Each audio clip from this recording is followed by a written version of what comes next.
The silence can make you question everything. You may wonder whether the divine masculine truly cared, whether the connection meant as much to him as it did to you, or whether he simply moved on without looking back. But what if his distance is not the absence of feeling? What if the moment he finally stops running is the moment he begins facing not only what he lost, but what he chose to leave behind?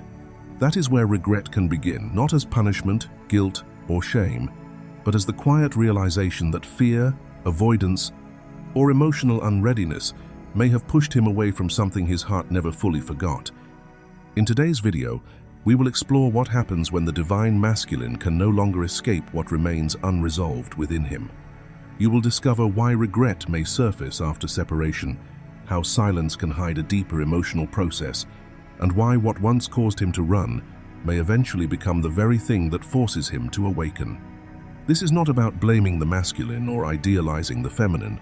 It is about understanding how regret, once brought into awareness, can become a doorway to responsibility, healing, and emotional truth. Stay until the end, because what appears to be distance may be revealing something far deeper beneath the surface. Most importantly, this message will help you stop measuring your worth by whether he regrets losing you or chooses to return. His awakening is his responsibility. Your healing is yours. When you understand this, you can release the need to chase answers, wait for validation, or carry the emotional weight of his journey. Because true healing begins when regret no longer controls the connection from the shadows, and both souls become willing to face the truth they once tried to avoid. Section 1. The regret of all the almost moments. One of the deepest layers of regret is rarely created by a single dramatic mistake.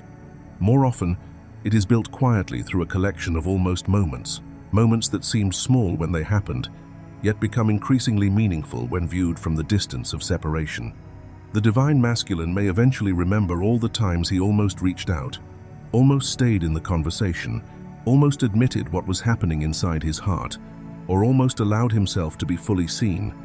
He may remember the moment he wanted to say something honest but swallowed the words, the moment he felt himself becoming vulnerable and immediately pulled back, or the moment he nearly chose connection before fear convinced him that distance would feel safer. Individually, these moments may not appear significant, but when they begin accumulating in memory, they can carry enormous emotional weight. Beneath every almost lies a haunting realization. Another choice was possible. Perhaps he did not fully understand that choice at the time. Fear may have been louder than love, old wounds may have been stronger than his emotional awareness, and self-protection may have felt more familiar than vulnerability. Yet somewhere within him, another impulse was already present, the part that wanted to stay, wanted to speak, wanted to trust what he felt, and wanted to stop running. This is why regret can become so complicated for the divine masculine. He may not only regret leaving, he may regret recognizing that there were moments when he was already standing at the threshold of a different path. Something within him was trying to move toward intimacy, while another part was still terrified of what that intimacy might awaken. Yet these almost moments should not automatically be viewed as failures. Sometimes, an almost is evidence that something real was trying to emerge. If the connection meant nothing, there would have been no internal struggle. There would have been no hesitation at the edge of vulnerability, no conflict between opening and closing, and no part of him wondering whether he should stay rather than retreat. Fear often becomes strongest precisely when something matters enough to disturb the defenses that once kept a person emotionally protected. From this perspective, many of his almost moments become silent evidence of how deeply the connection affected him. He may not have possessed the emotional language, maturity, or inner safety required to express what he felt, but something within him recognized the significance of the bond long before he knew how to hold it. And yet the divine feminine may carry her own collection of almost moments as well. She may remember the truth she almost spoke, but kept inside because she feared rejection. She may remember the boundary she almost established before abandoning it to preserve the connection. Perhaps she almost surrendered control but became afraid of another disappointment, or almost chose herself completely before returning to familiar patterns of waiting, searching for reassurance, or measuring her worth through his behavior. This reveals something important about the journey. The inner work was never entirely one-sided. The masculine may have expressed his fear through distance, while the feminine expressed hers through attachment. One may have protected himself by withdrawing, while the other protected herself by holding on more tightly. Their behaviors looked different, but beneath them could exist similar wounds: the fear of abandonment, the fear of rejection, the fear of being fully seen, and the fear that love might ultimately become another source of pain. Recognizing this can begin dissolving the painful belief that one person loved more, suffered more, awakened more, or tried harder than the other. The experiences may never have been identical, and responsibility still matters, but both people can carry their own version of the same ache. Healing these almost moments does not necessarily require a dramatic reunion, a perfect confession, or an apology capable of rewriting the past. It begins with awareness. The divine masculine learns to recognize the crucial moment when fear begins turning another opportunity for connection into distance. The divine feminine learns to stop interpreting every hesitation as proof that love was absent, while also honoring her boundaries and refusing to excuse behavior that repeatedly causes harm. Eventually, both are invited to understand something deeper. Hesitation and love are not always opposites. Sometimes they exist painfully close together, and sometimes the greatest regret is realizing that the heart already knew where it wanted to go, long before the wounded parts of the self felt safe enough to follow. Before we move into the next layer of this journey, take a moment to reflect on your own almost moments, the words you nearly spoke, the boundaries you almost honored, the times you nearly chose yourself, or the moments when fear changed the direction of something your heart still remembers. What have these experiences taught you about love, vulnerability, and the ways we sometimes protect ourselves from what matters most? If you feel called, share your thoughts or your own story in the comments. And if this message resonates deeply with you, simply type, "I release the regret of what almost was, and I trust what my soul is becoming." Let this be your affirmation that the past does not have to become a prison. It can become wisdom that prepares you for what comes next. Section 2. When regret lives in the body. The second layer of regret does not exist only in the mind. Very often, it settles quietly into the body, where emotions can remain long after the conscious mind believes it has already understood what happened. The divine masculine may initially approach the twin flame experience through logic. He may try to analyze the timing, interpret synchronicities, understand the separation, revisit old conversations, or create explanations for why this connection affected him so deeply. The mind wants order. It wants a reason, a lesson, and eventually, a conclusion. Yet regret does not always cooperate with intellectual understanding. Sometimes, it appears as a heaviness in the chest when a memory suddenly returns. It may feel like tension in the stomach, restlessness before sleep, an unexpected wave of emotion while driving home, or a strange discomfort when something reminds him of the connection. He may not immediately understand why his body is reacting, especially if he has already convinced himself that he has moved on. But unresolved emotion does not always disappear simply because the mind has created an explanation for it. The body can continue carrying what was never fully felt, expressed, acknowledged, or completed. It remembers the conversations that ended too soon, the words that remained unspoken, the vulnerability that was pushed away, and the moments when fear became stronger than emotional honesty. In this sense, the body may begin revealing what consciousness has not yet been willing to completely accept. This is why analysis alone may eventually reach a limit. Spiritual practices such as journaling, reflecting on patterns, studying synchronicities, or asking what lesson the connection was meant to reveal can all offer valuable insight.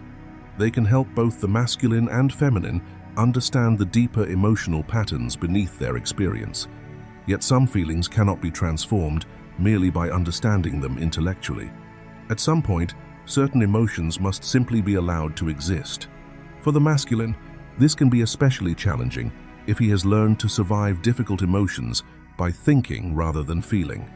He may explain his sadness instead of experiencing it, analyze his fear instead of sitting with it, or rationalize his choices rather than allowing himself to feel the regret beneath them. Eventually, however, he may discover that he keeps returning to the same invisible wall because the body is still carrying something the mind has not fully processed. The feminine may experience this same dynamic, in another form. She may notice tightness in her throat when she remembers everything she wanted to say but never expressed. She may feel tension when remembering the times she ignored her intuition, abandoned a boundary, or silenced her own truth because she feared losing the connection. Her body too may carry the emotional memory of what she once suppressed in order to keep love alive. What begins to soften this layer is not endless interpretation, but presence. Healing may begin with something remarkably simple, noticing what is there without immediately trying to change it, feeling the tension without judging it, allowing the breath to slow, acknowledging the emotion rather than distracting oneself from it. Instead of demanding an immediate explanation, both energies can begin listening to what the body has been trying to communicate. This may sound simple, yet acknowledgement can reach places that analysis cannot. Sometimes the deepest shift occurs when you stop asking, "Why am I still feeling this?" and begin saying, "I am willing to feel what is here."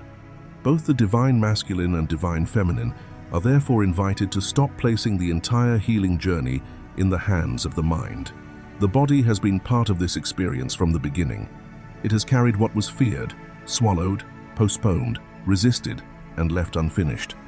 And learning to listen to that quieter language can become one of the most profound forms of reclamation, because healing is not only about understanding the past, it is also about creating enough inner safety for everything that was once buried to finally be acknowledged, felt, and gently released.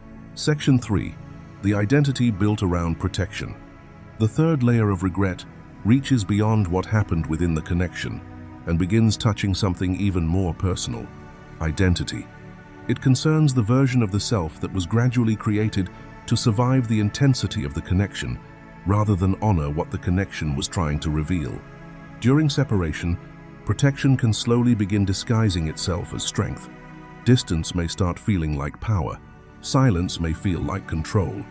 Emotional detachment can begin looking like freedom, and extreme independence can become a shield against ever having to admit how deeply another person mattered. What begins as a temporary defense can eventually become an entire way of being. For the divine masculine, this may mean constructing an identity around not needing anyone, not reaching out, not softening, and never allowing another person to see the places where vulnerability still exists.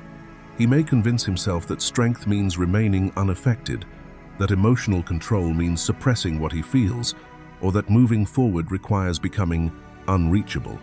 For a while, this identity can feel empowering.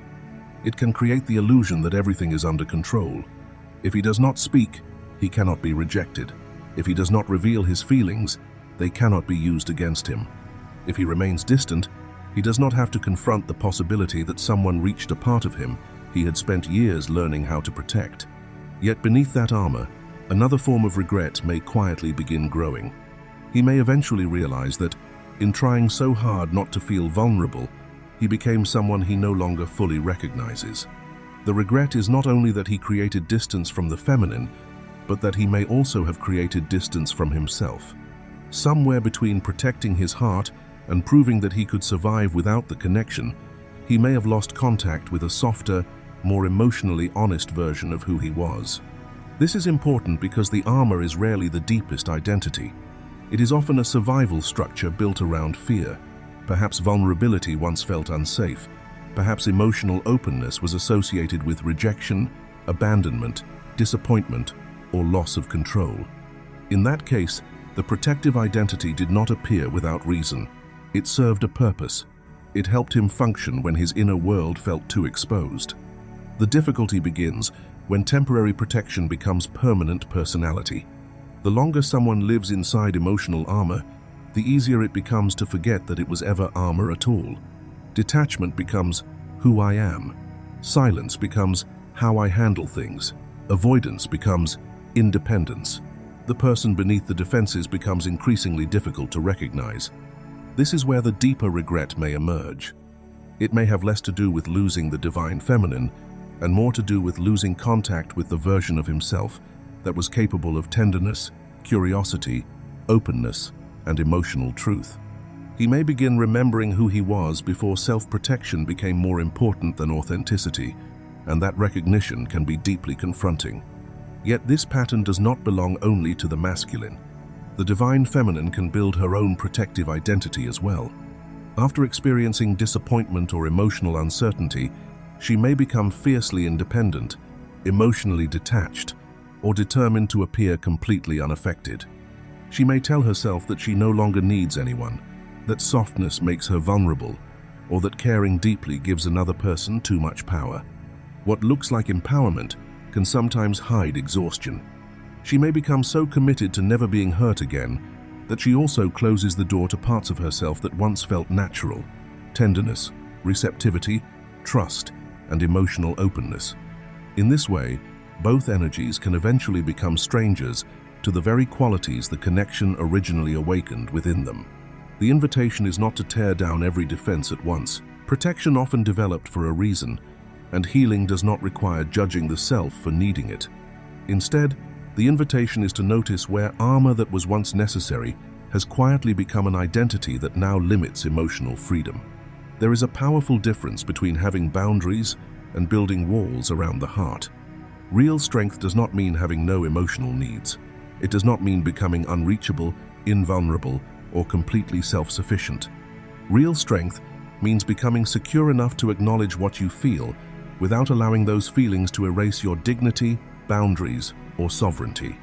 For both the divine masculine and divine feminine, reclaiming this truth becomes an act of returning home to themselves.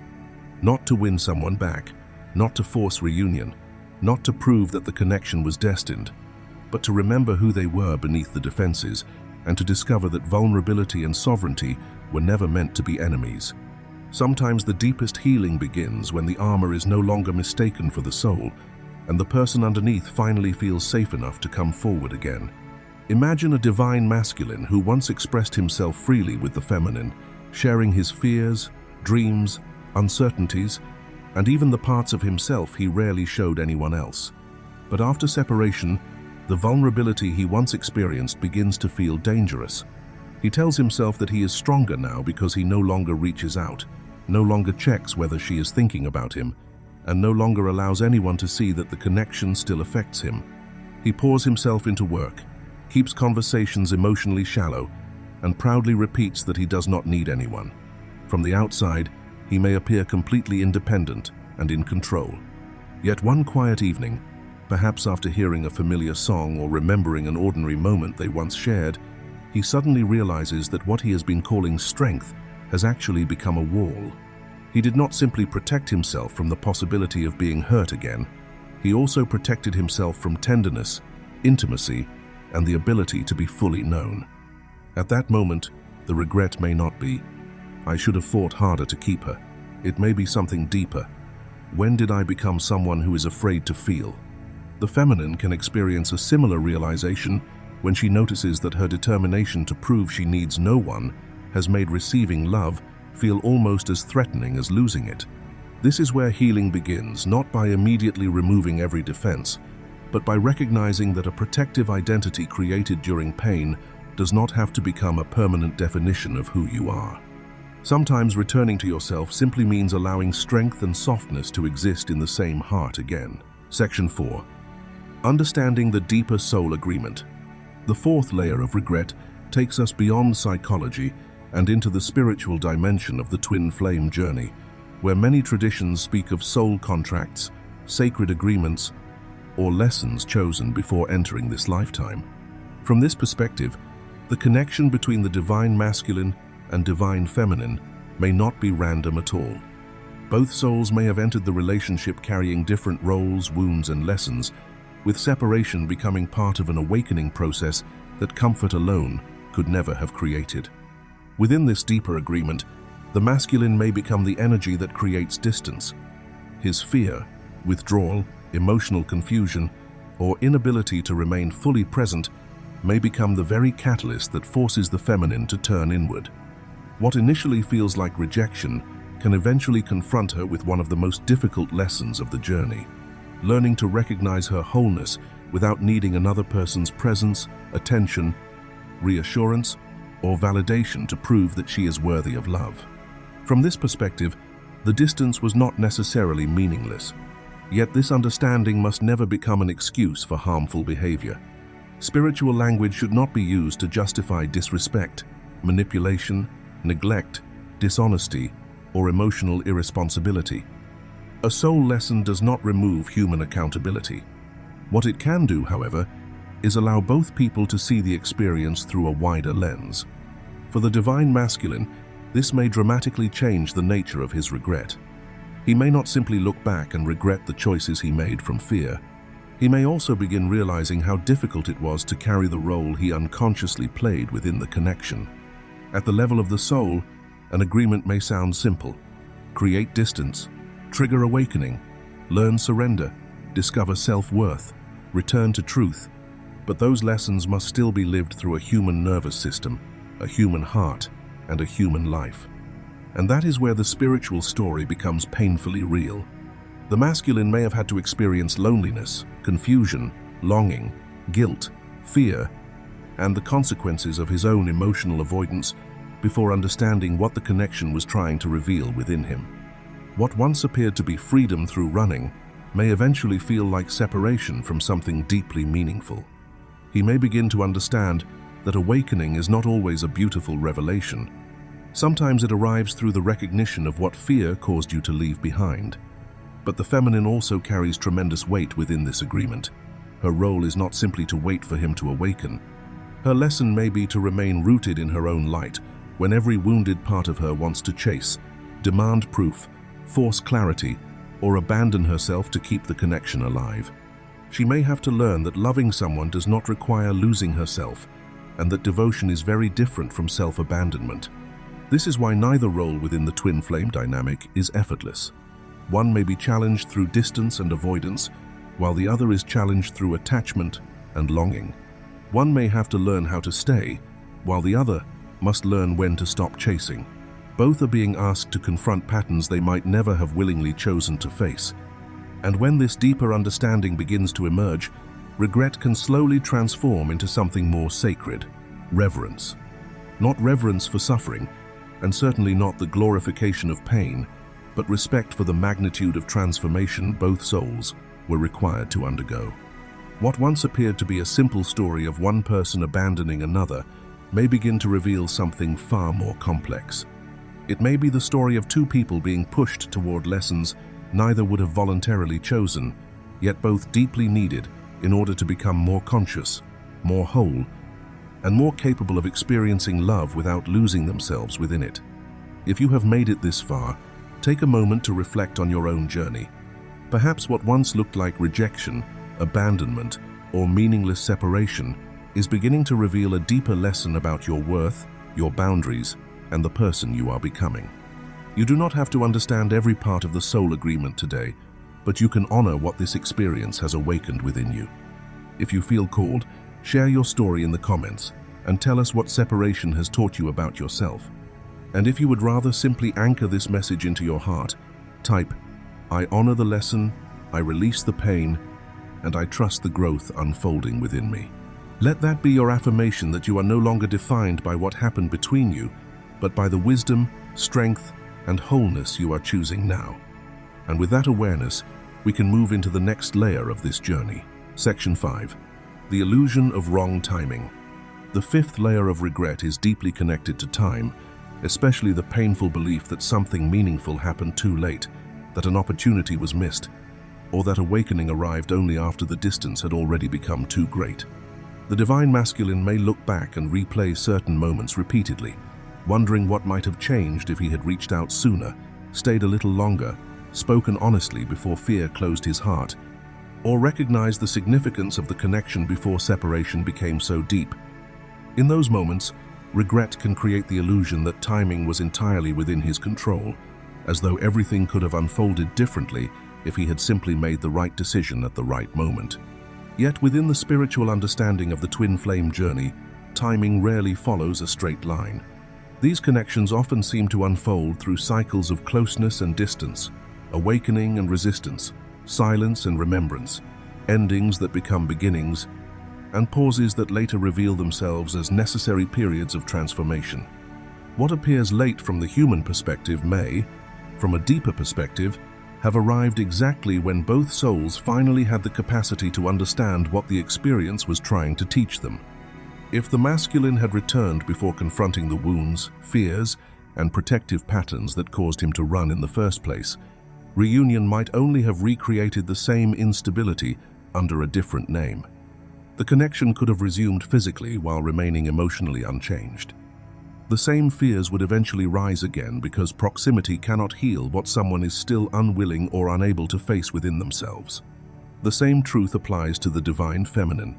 Had she reopened the door before learning boundaries, self-respect, emotional sovereignty, and the courage to choose herself, she might have stepped back into the connection, carrying the very same patterns separation was asking her to transform. Love alone would not have been enough to create a healthier relationship if she was still abandoning herself to preserve it. This is why regret about timing can be completely genuine without proving that the timing itself was wrong. Feelings and facts do not always have to agree. The masculine can sincerely wish he had awakened sooner, while also recognizing that the version of himself who existed back then may not yet have possessed the emotional maturity to make the choices he wishes he had made. Awareness often arrives only after experience has exposed what unconsciousness could not see. The feminine may carry her own version of this regret. She may wonder why she did not establish boundaries sooner, speak her truth earlier, trust her intuition when something first felt unbalanced, or choose herself before the pain became so intense. Yet even her timing may have served the deeper process of becoming. Sometimes we understand our boundaries only after discovering the cost of living without them. Sometimes self-worth becomes undeniable only after we have spent too long seeking it outside ourselves. Neither energy could force maturity before that maturity existed. Neither could rush through the lesson without risking another collapse. And this is where releasing the illusion of wrong timing becomes profoundly liberating. It does not ask you to deny regret or pretend the past did not matter. It simply invites you to stop using the past as a place you must constantly return to and rewrite. Instead of endlessly asking, "Why did this not happen sooner?" a more powerful question begins to emerge. Who are we becoming now that we finally understand what the past was trying to teach us? Because perhaps the deepest purpose of timing was never to make everything happen quickly. Perhaps it was to make sure that when the lesson finally became clear, you were transformed enough to receive it differently. Section 6. The weight of everything left unsaid. The sixth layer of regret lives in the space between words, in the truths that formed clearly within the heart, but never found their way into the open. Sometimes the deepest regret is not connected to what was said incorrectly, but to what was never said at all. The divine masculine may eventually realize that his silence carried far more than absence. Beneath that silence may have existed entire conversations. He never allowed himself to have words about fear, admiration, longing, confusion, vulnerability, and the depth of what the connection truly meant to him. He may remember moments when he wanted to say, "I am afraid of how much this matters," or "I do not know how to handle what I feel," yet instead chose distance, avoidance, or emotional restraint, because speaking honestly felt more dangerous than remaining silent. But unspoken words do not always disappear simply because they were never expressed. When truth repeatedly rises within us and is repeatedly pushed back down, the emotional energy connected to that truth can remain unresolved. This is one reason a connection may continue to feel unfinished even after months or years of separation. The unfinished feeling may not always mean that something practical still needs to happen between two people. Sometimes what remains incomplete is simply the truth itself, the sentence that formed within the heart, but never completed its purpose. This is important because healing this layer of regret does not automatically require contacting the other person. There are circumstances in which communication may no longer be possible, appropriate, welcomed, or emotionally healthy. Spiritual growth does not mean ignoring boundaries simply because there are words left unsaid. Those words can still be released. They can be written in a journal, spoken aloud in private, expressed through prayer or meditation, or simply acknowledged inwardly without asking anyone else to respond. The masculine may finally admit to himself what he was unable to admit during the connection. He may recognize the love beneath the fear, the tenderness beneath the withdrawal, or the longing beneath the behavior that once appeared detached. The purpose of expression is not always to create an external outcome. Sometimes expression is simply about allowing the body to stop carrying emotional truths that the conscious mind has been unwilling to acknowledge. When feelings are constantly suppressed, the nervous system may continue holding the tension of what was never given language. Naming the truth can therefore become an act of release, not because it changes the past, but because it changes the relationship we have with the past. The divine feminine often carries her own collection of unfinished language as well. She may remember needs she minimized, boundaries she almost spoke, questions she swallowed, or moments when her intuition clearly told her something was wrong, but she remained silent because she feared that honesty might threaten the connection. She may have known exactly what she needed to say, yet worried that speaking it would create more distance, expose too much vulnerability, or cause her to lose the person she was trying so hard to keep close. Over time, those unspoken truths can become their own form of regret. Yet healing begins when expression is no longer used as a strategy to control another person's reaction. The feminine does not need to speak in order to convince, persuade, or receive a particular response. The masculine does not need to confess simply to reopen a door that may no longer be available. Sometimes the deepest purpose of finally finding the words is simply this: to stop hiding the truth from yourself. And when that happens, regret begins to loosen its grip. Expression becomes less about changing another person's behavior and more about returning to inner honesty. The words may never reach the person they were once meant for, but they can still reach the part of you that has been waiting to hear them acknowledged. Section 7. The deepest regret is believing love required disappearance. The seventh and deepest layer of regret reaches beneath every visible behavior and touches the belief that may have quietly shaped the entire connection. The belief that love somehow required disappearance. Somewhere inside, fear, confusion, emotional overwhelm, and the instinct to protect himself, the divine masculine may have begun believing that fully showing up would be dangerous. He may have feared that expressing too much would expose parts of himself he did not know how to defend, that vulnerability would make him weak, or that allowing someone to see the depth of what he truly felt would give them the power to hurt him. In some cases, he may even have convinced himself that distance was the safest way to protect the connection from becoming too intense. And so, instead of arriving fully, he disappeared. Sometimes that disappearance was physical. Sometimes it appeared as silence, emotional withdrawal, inconsistency, avoidance, or an inability to remain present when the connection demanded honesty. He may have still cared deeply, still thought about the feminine, and still felt the bond beneath the surface, yet his fear taught him that love was safer when experienced from a distance. But disappearance never truly protected the connection. It only postponed the moment when both energies would eventually have to meet themselves without the armor they had been using to survive. Distance could delay vulnerability, but it could not remove the wounds beneath it. Silence could prevent difficult conversations, but it could not erase the truths waiting to be acknowledged. Running might have created temporary relief, but eventually the masculine would have to recognize what he had been running from within himself. This is why the deepest regret is not simply about losing time with the feminine. It is about recognizing how often he abandoned his own fullness in the pursuit of emotional safety. A life spent continuously shrinking, hiding, suppressing, or withholding can slowly become its own form of exile. The masculine may eventually realize that he did not only disappear from the connection. In certain moments, he disappeared from himself. He silenced his feelings, ignored his deeper knowing, and became smaller than the truth he was carrying because being fully seen felt too dangerous. Yet the divine feminine often carries a parallel version of the same wound. Her disappearance may have looked very different. Rather than physically withdrawing, she may have remained while slowly becoming smaller.